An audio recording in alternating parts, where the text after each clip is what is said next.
Hello student, तो आज हम करेंगे क्लास 7 का प्रश्नावली 4.3 से क्वेश्चन नंबर 2। और 2 में हमें 3 पार्ट दे रखे हैं ए बी सी। तो इस वीडियो में हम क्या 2 पार्ट करेंगे ए और बी। तो इसमें क्या दिया है, निम्नलिखित को हल कीजिए। तो देखो हमें यहाँ कुछ कथन दे रखे हैं, उन कथन को हमें क्या करना है, उनसे हमें समीकरण बनाना है और समीकरण बनाने के बाद क्या करना है, उनको हल करना है। तो हमें ए में देखो क्या दिया है, अध्यापिका बताती है कि उनकी कक्षा में एक विद्यार्थी द्वारा प्राप्त किए गए अधिकतम अंक प्राप्त किए न्यूनतम अंक का दुगना जमा 7 है। प्राप्त किए गए अधिकतम अंक 87 हैं, प्राप्त किए गए न्यूनतम अंक क्या है। तो हमें यहाँ पर निकालना क्या है, न्यूनतम अंक निकालना है। तो पहले हमें क्या बना लेते हैं, इसका समीकरण बना लेते हैं। तो बनाएंगे क्या, तो देखो यहाँ से आपको देखना है कि देखो कि अध्यापिका कहती है कि उनकी कक्षा में क्या है, एक विद्यार्थी द्वारा प्राप्त किए अधिकतम अंक। अधिकतम अंक का मतलब होता है ज़्यादा से ज़्यादा। तो हमें समीकरण किस पे बनाना है, तो देखो यहाँ पर आपको दिया हुआ है कि जो अधिकतम अंक है ना, वो आपके कितने हैं, 87 दे रखे हैं। तो इसको हम पहले समीकरण बनाएंगे। तो देखो अधिकतम अंक हमें क्या दे रखे हैं, 87 दे रखे हैं।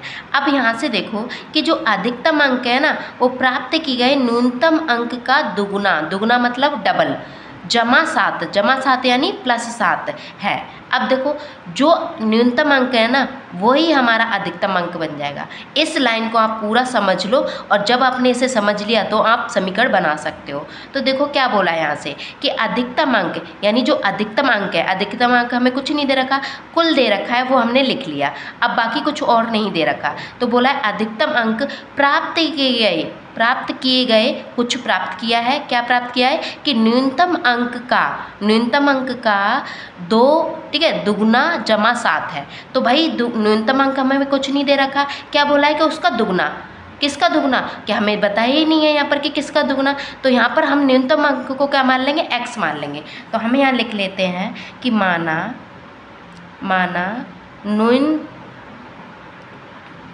न्यूनतम संख्या, उसको क्या मान लेते हैं, x मान लें। क्यों, क्योंकि हमें यहाँ कुछ नहीं रखा। क्या बोला है कि न्यूनतम अंक का, तो न्यूनतम हमने x मान लिया, दुगना का मतलब गुणा है ना। तो देखो हमने x माना था, न्यूनतम हमने x मान लिया, और का मतलब होता है गुणा। मैंने आपको पिछली कई वीडियो में बताया है। तो का मतलब इसका गुणा कर दो, और दुगना का मतलब होता है 2, है ना, दुगना यानी डबल। अब मान लो 2 को देखो 2 है, तो 2 को दुगना करोगे तो 2 से क्या कर दोगे, गुणा कर दोगे, तो ये 4 बन जाएगा। यानी 2 का क्या हुआ, डबल हो गया, दुगना यानी डबल। अब यहाँ बोला है कि जमा 7 का मतलब क्या होता है, +7 लिख लिया, ये है, ठीक है। ये जो है ना, अब इसको समझो।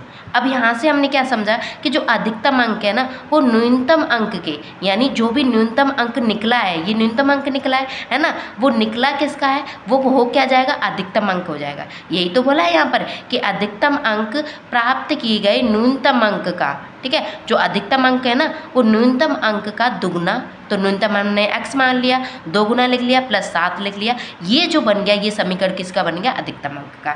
तो यहाँ लिखेंगे हम अधिकतम, ठीक है। अधिकतम हमने क्या निकाला कि देखो अब इसको क्या करेंगे, 2 से गुणा करेंगे तो ये 2 गुणा हो जाएगा, ठीक है। इस तरह से जब हम करते हैं, जब भी आपको इस तरह से देखा हो तो 2 गुणा कर देंगे। तो 2 गुणा, क्योंकि x का हमने क्या करा, न्यूनतम संख्या को हमने मान लिया x, और x का 2 गुणा, ये 2 गुणा हो गया, जमा 7, और ये क्या था, अधिकतम अंक का, है ना। तो ये हो जाएगा बराबर में 87। ये बन गया हमारा अधिकतम अंक, ठीक है।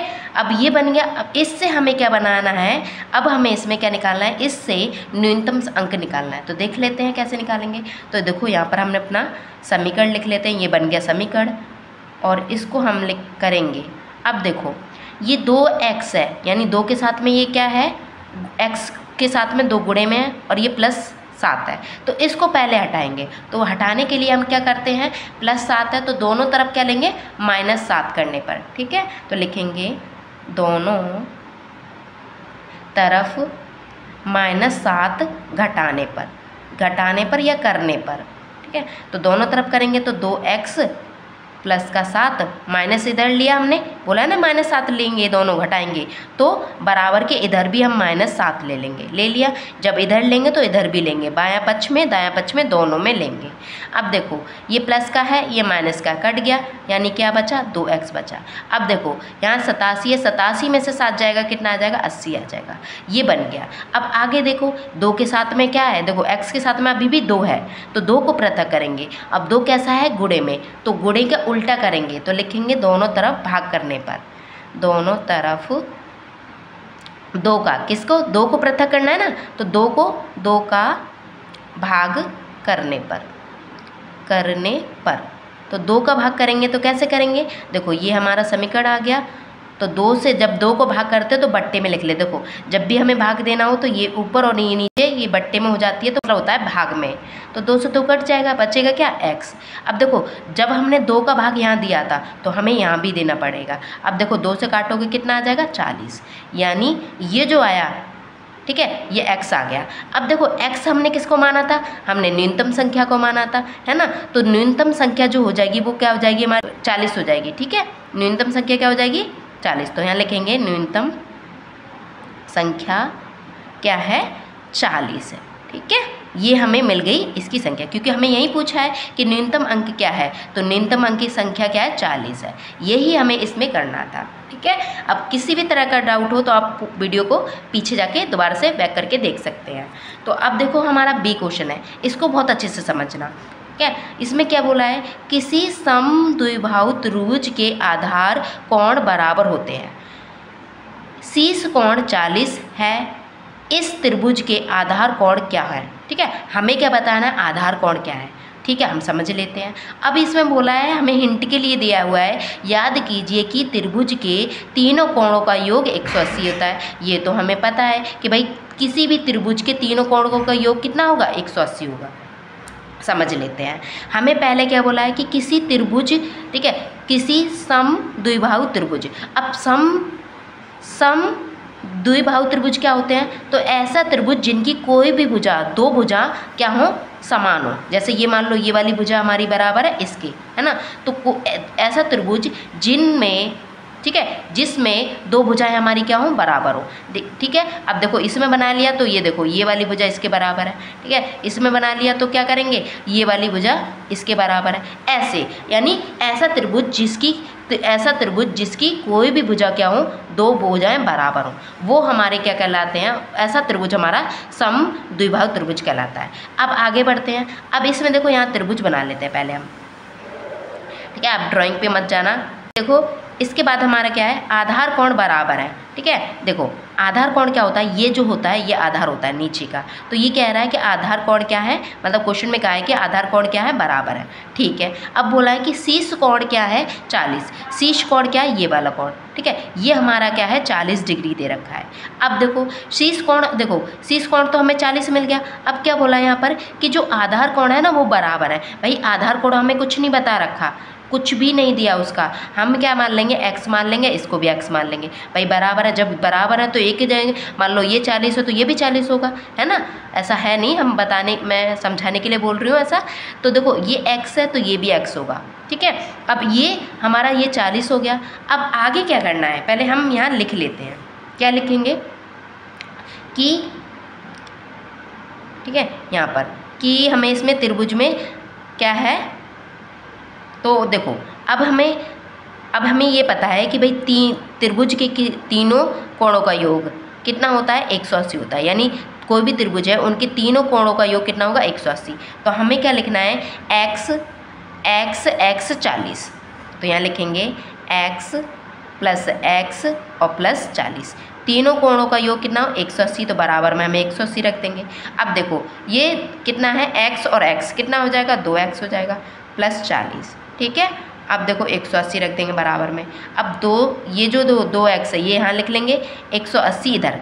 अब ये जो 40 प्लस का है इधर जाके कैसा हो जाएगा माइनस का हो जाएगा, ठीक है।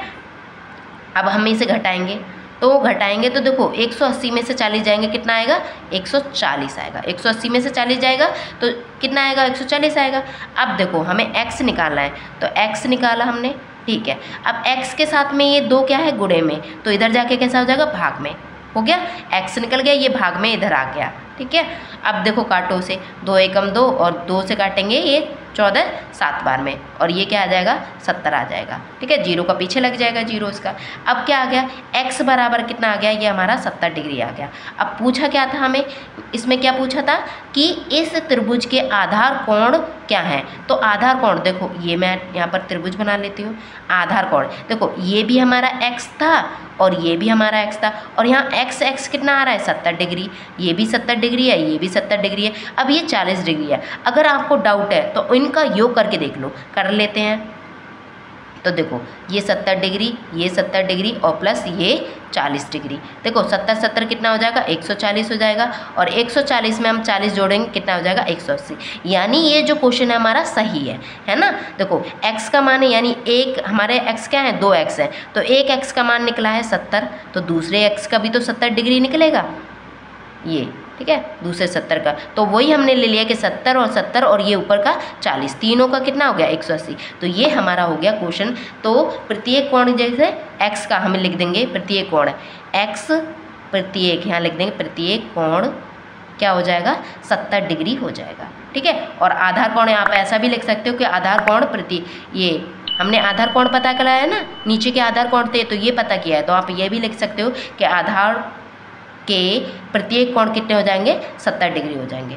तो ये हमारा क्वेश्चन हो गया। तो आई होप आपको कैसे समझ में आया कि कैसे किया है। तो आपको वीडियो पसंद आई तो वीडियो को लाइक करें, ठीक है, चैनल को सब्सक्राइब करें। मिले तो thank you for watching my video and bye bye, take care.